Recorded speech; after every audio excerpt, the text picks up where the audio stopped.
All right, welcome back to Too Much Talent, the podcast where we dive into the world of hiring, scaling, and all things talent related.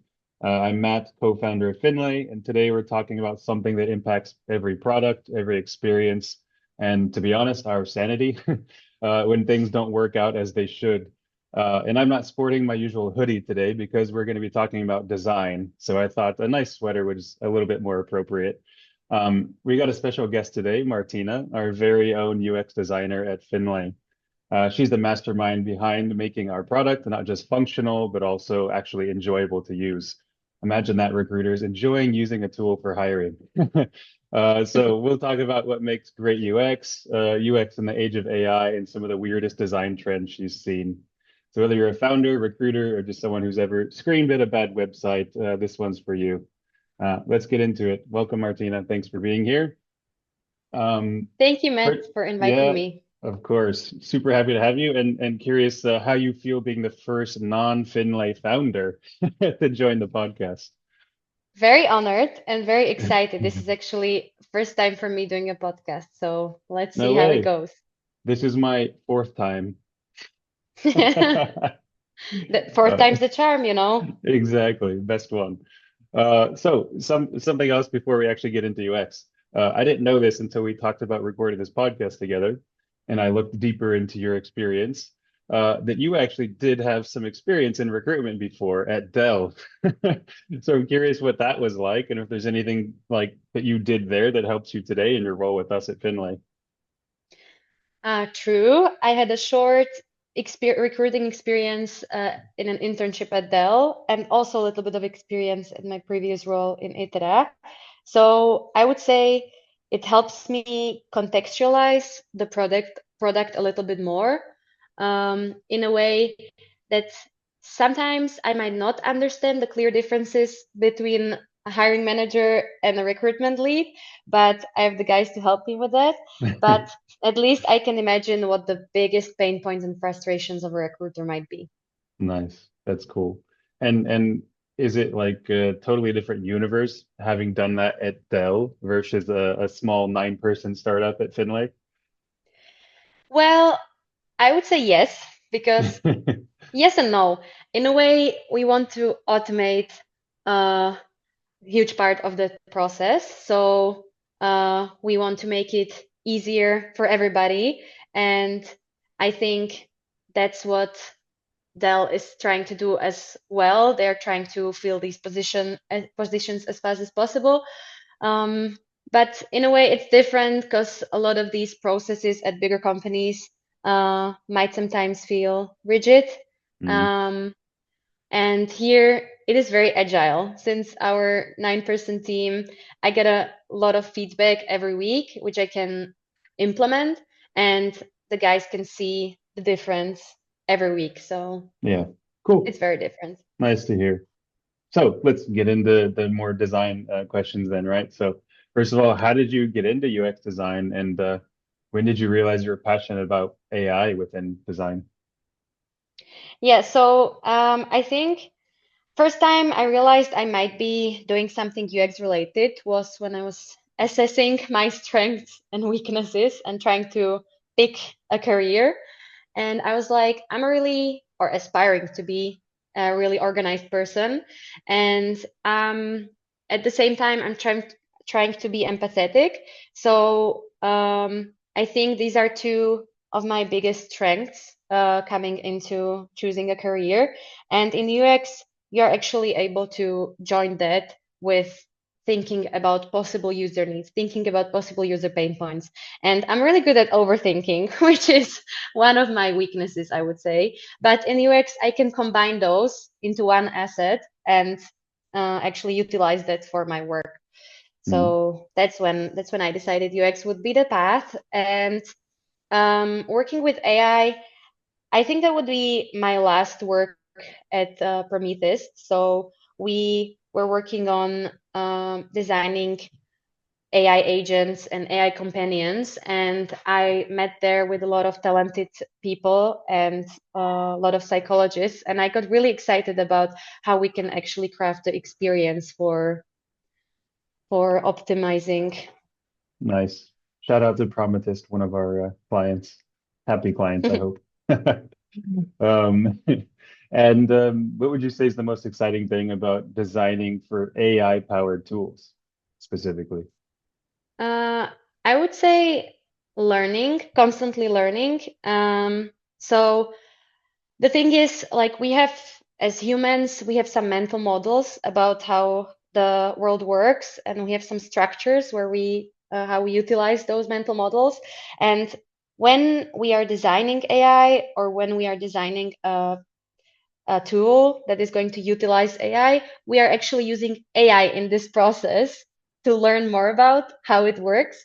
And I think this is one cool part of the loop. And the second part would be as I am using this AI to design AI, I'm also learning about the opportunities in which I can utilize it.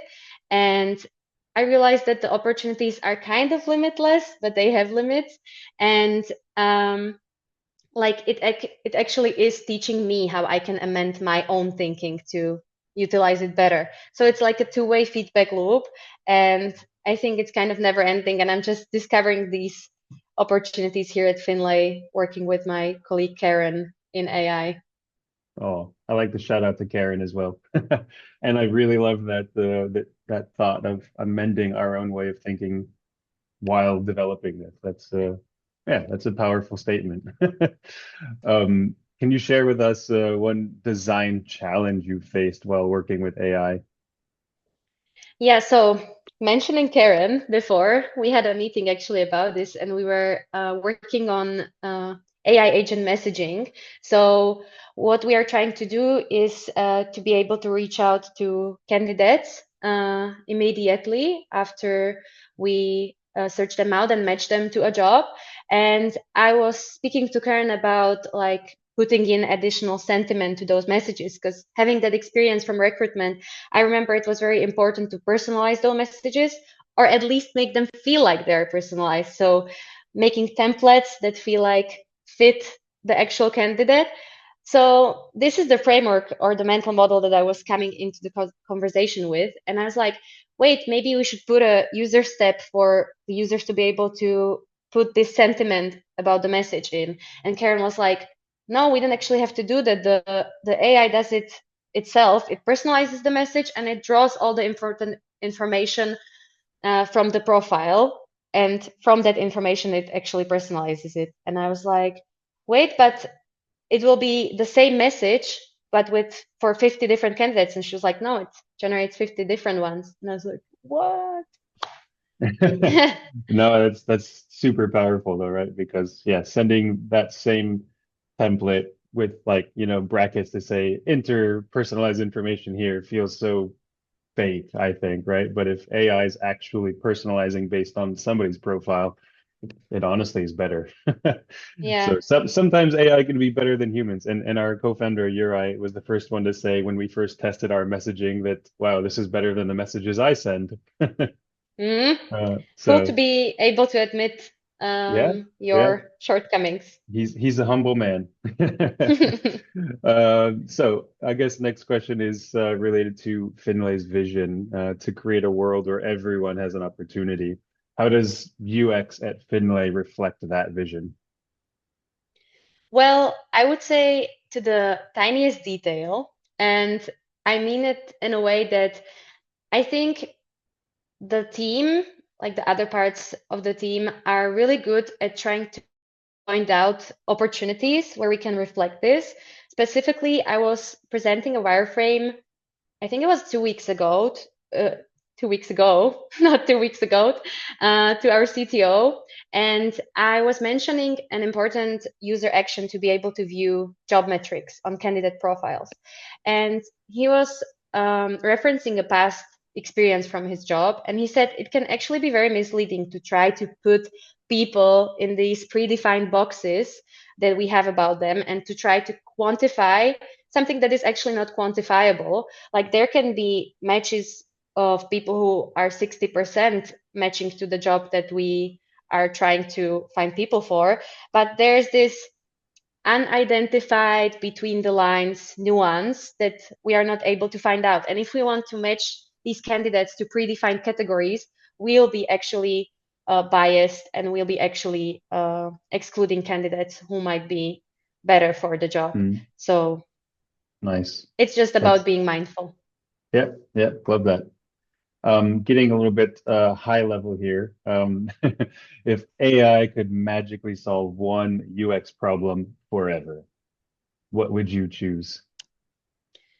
Well, I would say consistency, because designing consistently has been a challenge and is continuing to be a challenge throughout my career, and I believe throughout the UX process everywhere. Since I believe it was the first time in 2007 when the iPhone dropped, and it was like changing the way that we are thinking about mobile first design. And right now we are at a similar inflection point with AI like exponentially speeding up the process of how we view technologies, how we use them, and how they can change our way of looking at them, as I was mentioning previously. And we have to be thinking about the experience changing in a way that we cannot yet imagine. And we have to be able to think about designing for that experience. So that's a really big challenge. How do you design for something you don't know wh- what will it look like yet? So um, I think a good example of that is keeping the user journey consistent. So for example, when you're Hmm. viewing something on web, you can perform different user interactions. You can click on it, hover over it, and with mobile, you can utilize like native gestures. For example, you can shake it. So I think it's a world of limitless opportunities to be able to look at consistent journey, but with different user interactions. So I would like AI to help me with that. Nice. Yeah, that's a good one. And I think last question for today, actually. Maybe hopefully a fun one. What is the worst or funniest UX experience you've seen or experienced? Yeah, I'm thinking about a relevant one to us, probably, since we are trying to amend the world of recruiting.